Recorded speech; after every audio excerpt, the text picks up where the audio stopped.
earlier sandalwood was growing in the forest only. And after that, government has liberalized the act of southern state.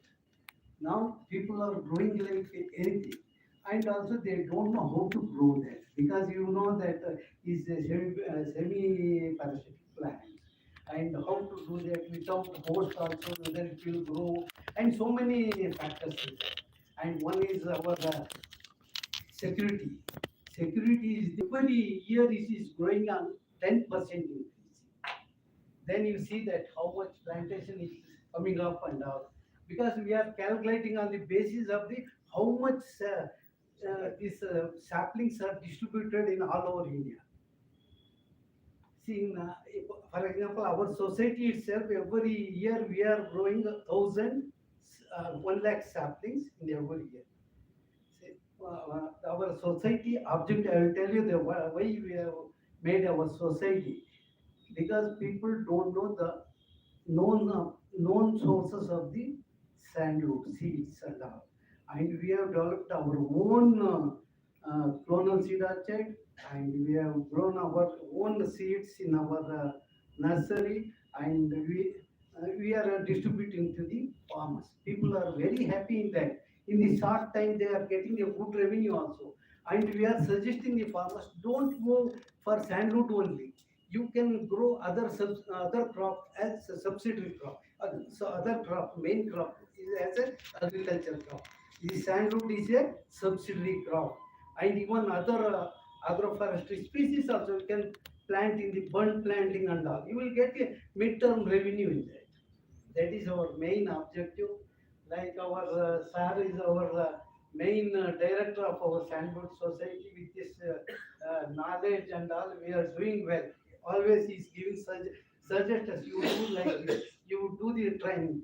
See, I am very happy that in the last 10 years we trained 20,000 farmers and officials, forest department officials and all.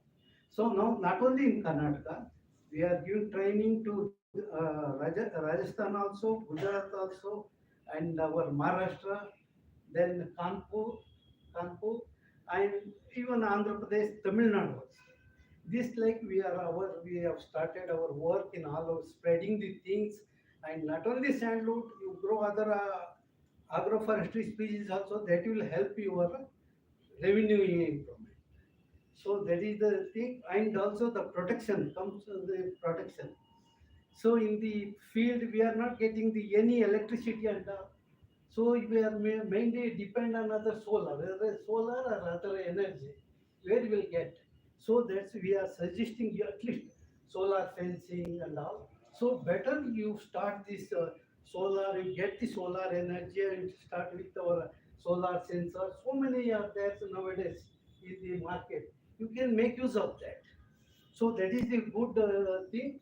And also we are also suggesting some of the important solar people are there, they are coming regularly, we are interacting with the people, and at least we will get the this solar energy is one of the best energy for the village side. And also we are giving the training to the self-help group also. Like I have seen that Tafsil Adi this thing.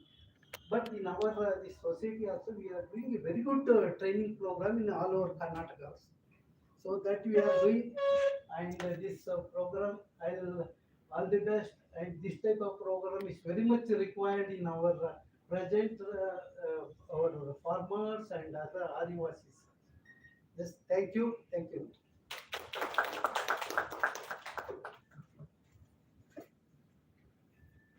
Doctor के T Chandrashekhar ji को भी बहुत बहुत बधाई हो हमारे organisation की ओर से। उन्होंने भी हमको जो स्पीच था, छोटा स्पीच में बहुत कुछ समझा दिया कि किस तरीके से क्या होना है। तो आप मैं चाहूँगा हमारा और एक जो गेस्ट ऑफ ऑनर के तहत यहाँ पे मौजूद है डॉक्टर रवि कुमार जी, प्लीज आप भी आइए, थोड़ा सा आशीर्वचन दीजिए इस प्रोग्राम में जो जो मौजूद हुए हैं। आपका काफी सारी आपको भी अनुभव है, तो प्लीज आप आइए। नमस्कार। चंदनम शीतलम लोके चंदनादपि चंद्रमाः चंद्र चंदनोर्मध्ये शीतल साधु सज्जन संगति। सभी सज्जनों को मेरा नमस्कार. Of course, most of the points have been covered by our seniors actually now.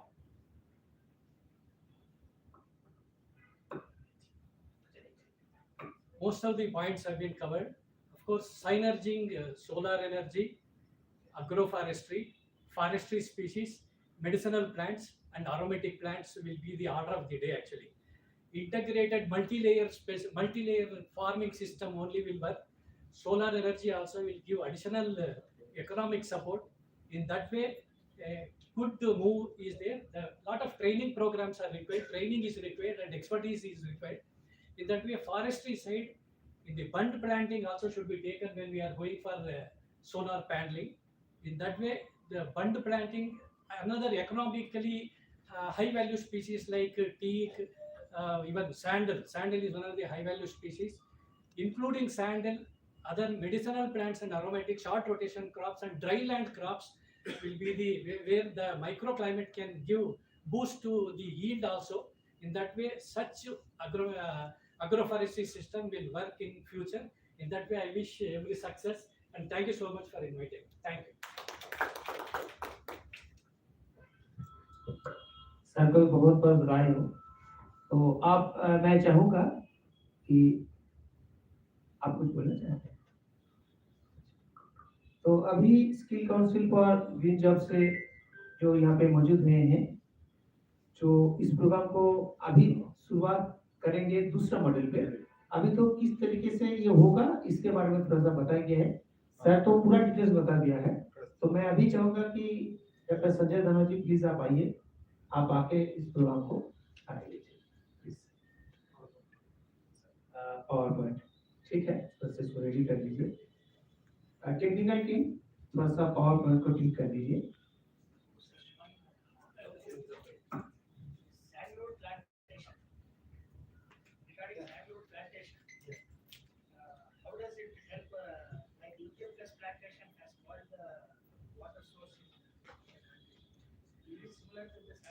No, sandalwood is different species. सुना था प्रोजेक्ट का जो जिसमें हम इसको देखेंगे.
Very good morning to all of you.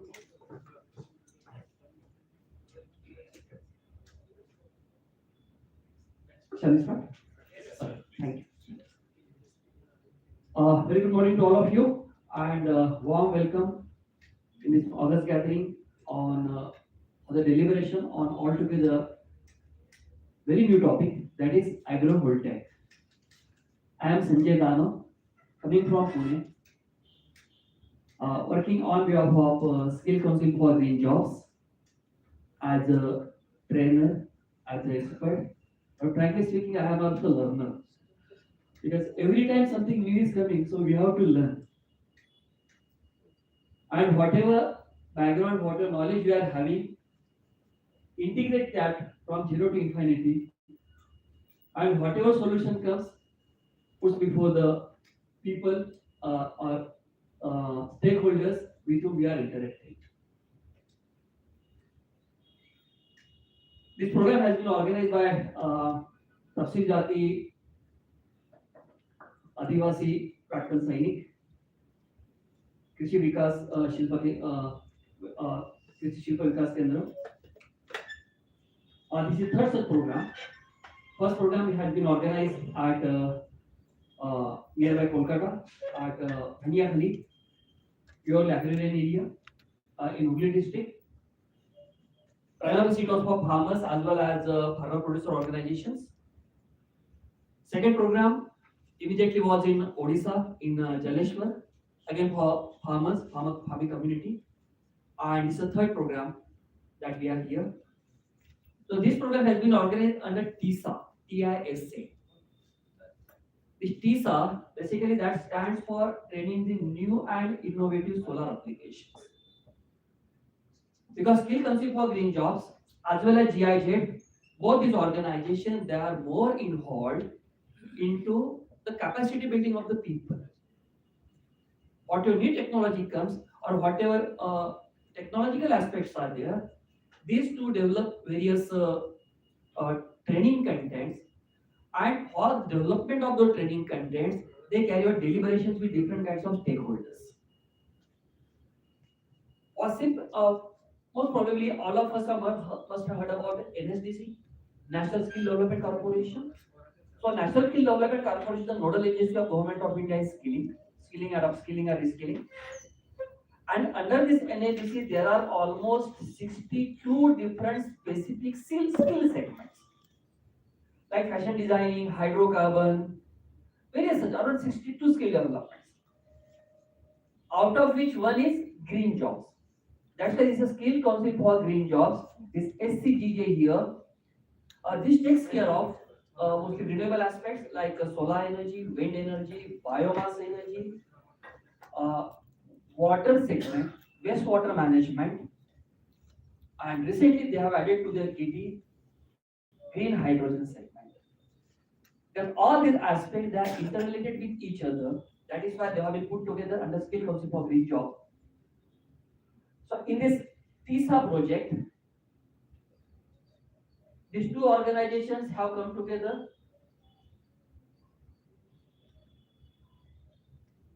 So what is it? Yeah. comes under NISA, new and innovative solar applications. New and innovative solar applications, and in this when training programs are organized, that becomes TISA. So what has happened? In around 4 years back, Government of India and Government of Germany, they have signed a memorandum of understanding with each other, by which Germany will explore the potential of solar energy in India, and accordingly they will guide how this project can be taken forward, because we will find here that today we have around 100 gigawatt of renewable energy setup. By 2040, by 2030, government is planning 500 gigawatt project in solar and including renewable. Of course, in renewable also solar part is a major part. Out of this 500 gigawatt, 20% will be given to green hydrogen. That means almost 100 gigawatt is to be given for green hydrogen out of 500. Whereby our hydrogen requirement fulfillment will be 5 million metric ton per annum. Green hydrogen we are talking about. By 2050, our solar capacity or solar requirement will be around 1689 gigawatt by 2050. Very huge figure. And when we want to go for 2070, when we will be completely carbon neutral, so when there will be old, as government of India has declared, like European Union and USA they have declared 2050, China has declared 2060, but India is sticking to 2070.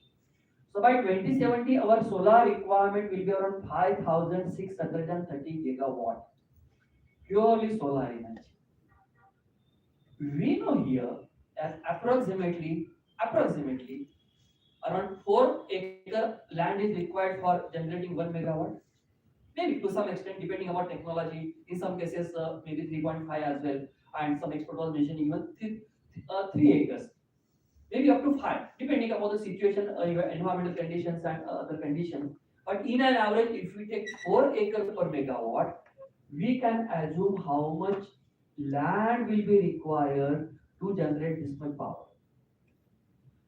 Because as our guest he has mentioned here, that most of these areas they have been going under urban development. So already in urban development, we are utilizing, I will not use the word waste, but we are utilizing purely agricultural land, converting into commercial or residential zones, and that means we are going away from the agricultural segment. Although these rooftops of this building will be used, and already we are doing that for generation of solar power.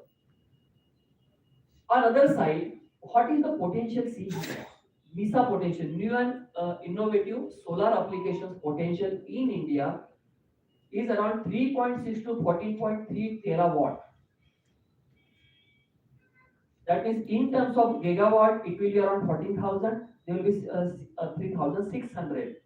And our requirement here is 1689 by 2050 and 5630 gigawatt by 2070. And even in this NISA, there are 7 different technologies. We will see those out as well briefly.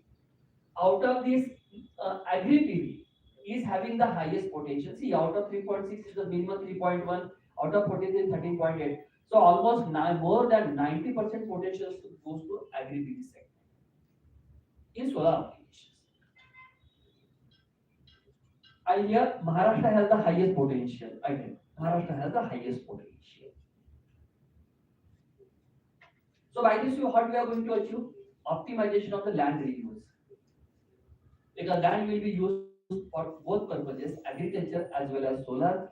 Because without that, we can't achieve this much carbon neutrality. We can't achieve that much generation of the solar energy. This all focus is also reducing long evacuation infrastructure. We have seen that I work for power companies as well. We have seen that, take an example of Maharashtra.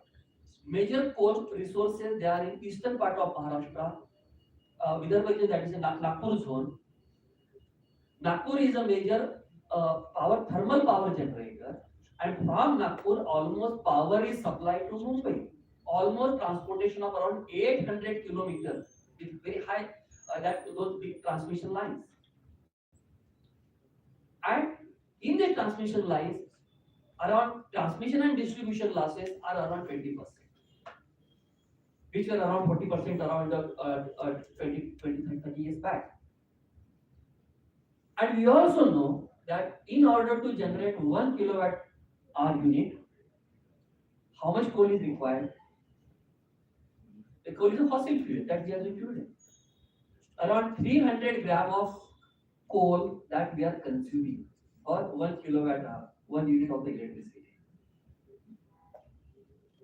Also, in thermal power plant, 1 unit requires around 3 to 4 liter of the water. So 300 gram of coal plus 3 to 4 liter of the water. So even if on this side we are saving 1 unit, on thermal power plant side we are saving 300 grams of the coal and 3 to 4 liter of the water. This is a situation. And about 20% transmission distribution losses, those are different. So instead of carrying this electricity from for 800 kilometer, if we generate it locally and especially for what we say captive power consumption, like take example, say recently nuclear power plant. If you take example of up till now, we had a lot of different thoughts about nuclear power, but now government has given a push for nuclear power, especially for smaller plants, especially for private consumption. And recently, Jindal has already declared around 250 megawatt nuclear power project for the steel plant. So by this way, if this power is generated locally itself, this much losses will be by default they will be stopped. However, it is going to create other challenges of grid stabilization. That's why if you look at the government document, government talks about complete grid stability by 2070, not today. By 2070, that they have major task how to stabilize the grid of throughout India. So that's a reduce long evacuation infrastructure and integrate with existing infrastructure. These are some of the focus areas in this NISA project. So these are some of the NISA sites across selection because they had a lot of survey. We will see how that survey has been done and what are the major outcomes of the surveys. So here it's a Gujarat. In Gujarat, there is a 1 megawatt Harsha Abacus Sikka solar plant.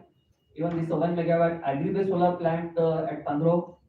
10 megawatt at Vadodara branch is the city that is city is canal top because there's a big canals. So on canal the solar PV will be there. This 15 megawatt also is on this on canal bank. Coming to Kerala, it's a 4 megawatt already Cochin airport APV plant. APV means agri photovoltaic. Even we can pronounce it APV, agrovoltaic or agri photovoltaic. All the three names that is circulation, so no issue. Rajasthan of course has very high solar energy potential, but agriculturally it is poor because it's due to desert areas and due to very high solar intensity. So agri segment is a bit less here. But coming to Punjab, these are 20 megawatt canal top APVs. In Maharashtra, this is a 500 kilowatt Sahyadri Power major is 1.4 megawatt APV plant at Parvani. So possibly posters, I will show you the small video film on this particularly this 1.4 megawatt how they have established in 5-acre land. It's a model project almost going on.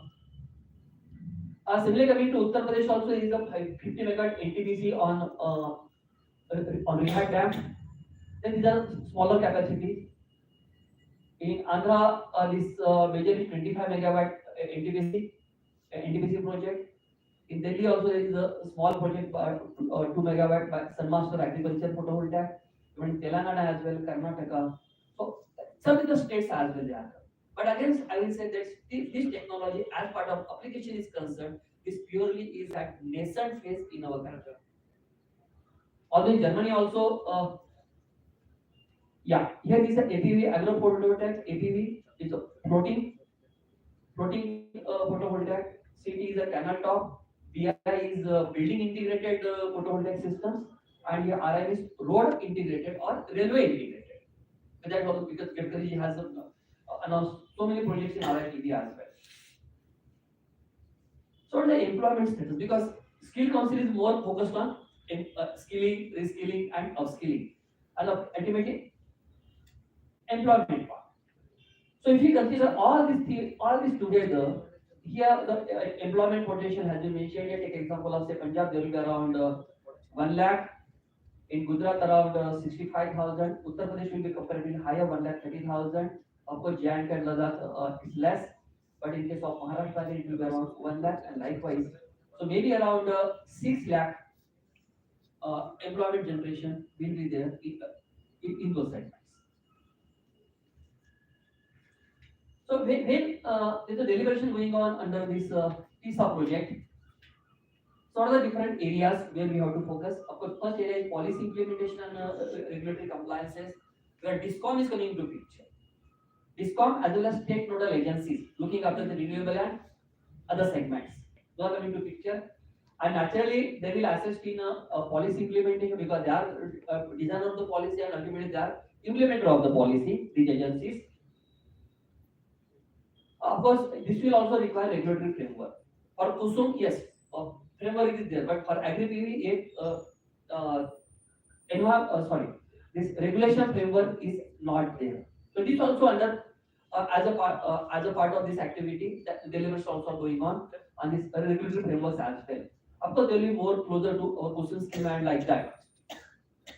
Then coming to market development, because ultimately the projects have to be erected, implemented, commissioned, and then operated almost for 25 years, because one photovoltaic project almost goes for 25 years once we install it.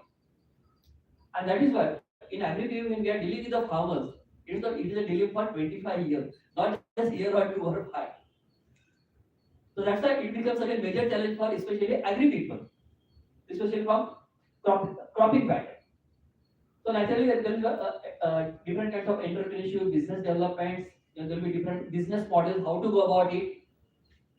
So what are going to be the risks here and how to mitigate those risks? That also will be a focus part.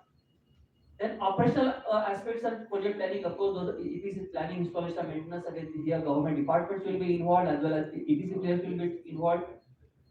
Because if you take simple example of say in Odisha, we have seen that there is a Tata is one of the major power supply. If you go to the Tata website, everything they have made it extremely clear. If you want to set up any photovoltaic set plant in that step, every step they have clearly mentioned all the requirements, all the different legal requirements, and everything they have mentioned. And who is going to take the decision? Who is going to implement which step? Everything is made excellently on the website. Then, of course, technical elements and R&D aspect, they are also extremely important because solar technology, yes, although it's a matured one, but however, application of solar technology is completely new here in this particular case. And of course, we have to identify the emerging threats. Yes, we will fulfill this around 5,600, 5,300 around 60 gigawatt capacity for solar. But see, what are going to be the futures? How we can multiply it? What are going to be the new innovations? That also will deliberate on this. So as a part of this TISA, this is a 4-step project. TISA is basically 4-step project. Currently, we are going through stage number 1. So stage number 1, this talks about carrying out different kinds of capacity building workshops and so development of the training content that has been already developed, that has been done. Second part is the conducting the workshop. So we have to start shortly the stakeholders and similarly the different agendas for meeting training requirements. Then some of research areas, and here around 67 workshops have been planned across 10 different states. 67 multiplied by 2, around 140 number of days of the workshop they have been planned. Around 70 have been covered. Still around 70 days still are left here. Coming to second part, then we'll be taking some study tour. Even in this 2 or 3 days workshop, there is a small time, some time has been devoted to site visits. Because when we go to site visit, literally we can observe with our own eyes what is the situation and how we can go about it in the future. Then there will be field visits, of course. Yes, in our case, on day 3 we have organized field visit at Indian Institute of Horticulture. Then third part is participation in panel discussions. There will be a number of panel discussions also. One of the panel discussions coming in Bhopal, and one panel discussion has been taken over in. Can somebody focus on this projector because it's very blurry. You cannot see the slides properly. I can see here. So it's okay. I think I had removed my slide. Forward. Oh, sorry, excuse me. Are others missing the issue? It's okay. Initially, if you see it's kind of black, Now it's clear. It's clear.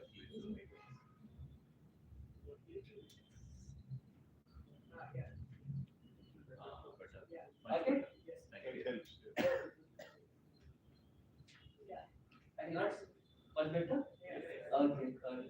Thank you for it. So there are going to be 10 different panel discussions and around 6 conferences. These are the different agendas that will be going on. And whatever deliberation, and here we are here to have stakeholders, especially research, those who are actually working in establishing the plants. What is their feedback? What are their challenges? Because already you people are working at wherever you are working, you are facing different challenges. Because this is also new part. What challenges will be there in the future, and can we sum up those challenges? And then fourth part will be depending upon all these three. Then it is thought that there will be 40 online training programs for the participants. One program will be of 3 hours each. So whoever want to undergo the training program, whoever, these will be online programs available for everyone. Through either say Moodle or MOOC or any such e-learning platform, these courses will be available. And those courses will be giving complete outlook on this kind of this particular technology. Here, as a for work package one that through which we are going, these are the stakeholders: research think tanks, academia, discoms, state nodal agencies. There are developers, water departments. That's very important because as it is dealing with the agriculture, water is one of the very important part. And when we are talking about especially operation and maintenance thereafter, water is going to be another aspect. So water departments are also there. Along with this, even yes, canal, dams, those agencies, operators also will come into picture. Then FPOs, farmer producer organizations, then different NGOs, solar research institute, even agricultural research institutes, though all of these stakeholders, they will come into picture when you deliberate on this technology. So this one start about the PISA project for which basically we are here.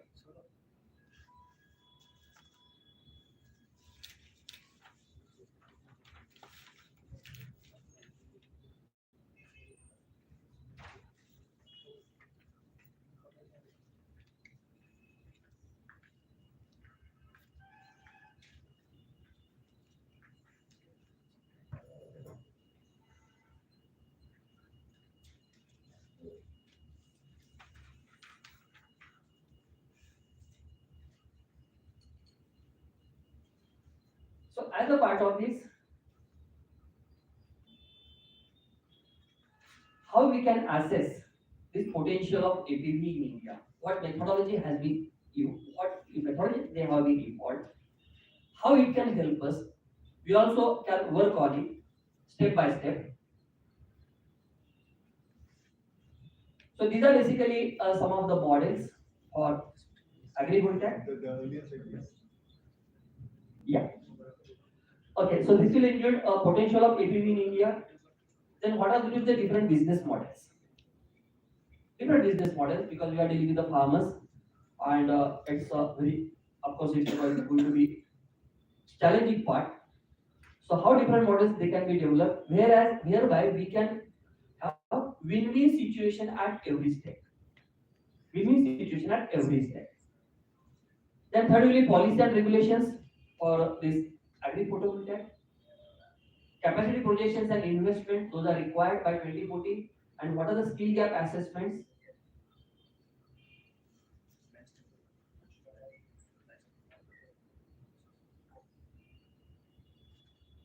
So this is a definition by German norm. This is a DIN, like we have BIS, no? Bureau of Indian Standards. So this is BIS. So this is a German standard. Yeah, there is German standard. And this particular number, prima facie, this deals with zero waste. Zero waste. Because in normal thermal plant, even if we burn coal, we are producing carbon dioxide, that means we are producing some waste. We are producing some wastewater. So this talks about zero waste and even recycling, both ways. Zero waste, generation of zero waste and recycling. So this has given the definition of agrivoltaic system as agricultural photovoltaic or agrivoltaic is a combined use of one and same area for land or agriculture production as the primary use. Note this word. Primary is agriculture, not solar energy. Solar energy generation is secondary part here. And for electricity production by means of PV system as a secondary use. Not only in Germany, if you see the guidelines and regulations of Italy, even France, even Japan, all of them talking about agriculture first, renewable energy second. So this is the current potential has been this is assessment. We will see how this assessment has been done. These are just in design part. We will have a more look at on this. So this is the overhead stilted tank. This is south or southeast, south or east west. Even this is with interspace and this is the interspace vertical. In detail, we will deal with after some time. So of course, advantage here, protection against extreme weather events and water scarcity. Because day by day our environment is changing. We know that around 20 years back, maximum summer temperature it was around. Take example in Maharashtra, in Nagpur, maximum summer temperature was around 42 degrees Celsius. Maximum 20 years back I am talking about. Because thermal plant is very close to my native place, so I can. And today it is almost 48 degrees Celsius. In Pune, 20 years back, max temperature was 37 degrees Celsius, but today it has gone to 43 degrees Celsius. Even in the month of February, you can't walk on the road. Such a heat is generated. So everywhere these temperatures are increasing. And what has happening that all this increase in the temperature, they are increasing the rate of evaporation of the water from any body. Wherever water is a high level, evaporation rate of water has increased. So protection against extreme weather events and water scarcity, then use as a protective net and of course rainwater harvesting, and maybe of course most important part is here diversification of farm income, because we say that agriculture is at the mercy of environment, nature. So how income sources they can be diversified, and most importantly already our government has declared that we have to double the income of the farmers. What are the different sources of that? We talk about our Indian context. Of course, we require very high synergies for agriculture because there are different kinds of agriculture patterns we are following. Financial aspects that will be discussed tomorrow. That is business models. That will financial aspects will be covered. Yeah. Is this primarily using some AI based of movement of solar panel to share? No.